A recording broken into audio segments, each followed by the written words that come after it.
कानपुर में एक मासूम बच्ची का रेप करने वाले और कलेजा निकालने वाले हत्यारों पर पुलिस ने राष्ट्रीय सुरक्षा कानून यानी कि एनएसए लगा दिया है। कानपुर के घाटमपुर इलाके के एक गांव में पिछले साल 14 नवंबर को दिवाली की रात 7 साल की मासूम बच्ची की हत्या कर दी गई थी। इस बच्ची की बॉडी गांव के बाहर बने काली माता के मंदिर के पास मिली थी और उसके शरीर को काफी बुरी तरह से काट करके उसका कलेजा निकाल लिया गया था। चूंकि उस रात दिवाली थी, इसलिए पुलिस को इस बच्ची की बॉडी के हालातों को देखते हुए शक हुआ था कि हो सकता है कि किसी ने बच्ची की हत्या के लिए तंत्र मंत्र का सहारा लिया हो।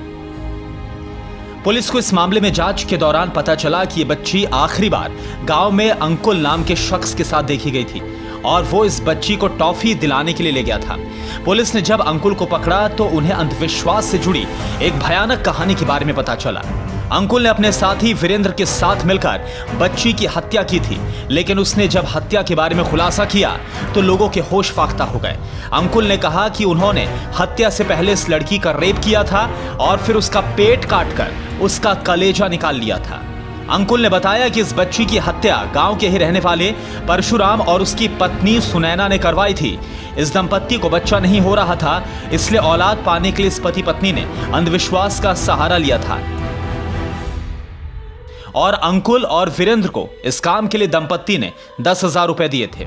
इस मामले में आरोपी परशुराम की तरफ से बयान दिया गया है कि उनकी औलाद पैदा नहीं हो रही थी, डॉक्टरों के इलाज से कोई फायदा नहीं हुआ तो उन्होंने रेलवे स्टेशन पर बिकने वाली तंत्र मंत्र वाली किताबों को पढ़ना शुरू कर दिया।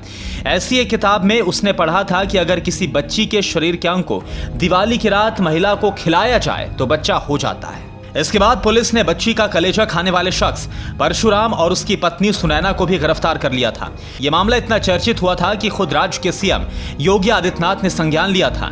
उन्होंने बच्ची के घर वालों को 5 लाख की आर्थिक सहायता भी दी थी। आपको बता दें कि ये सभी आरोपी फिलहाल जेल में हैं, लेकिन पुलिस ने बच्ची की हत्या करने और उसका रेप करके कलेजा निकालने वाले दोनों हत्यारों अंकुल और वीरेंद्र पर राष्ट्रीय सुरक्षा कानून यानी कि एनएसए अब लगा दिया है। पुलिस का कहना है कि एक बेहद ही दुर्लभ घटना है, इसलिए ऐसा किया गया है। हालांकि कई लोग इस बात को लेकर सवाल खड़े कर रहे हैं कि परशुराम और सुनैना पर एनएसए क्यों नहीं लगाया गया। लेटेस्ट खबरों के लिए तुरंत सब्सक्राइब करें हमारा चैनल।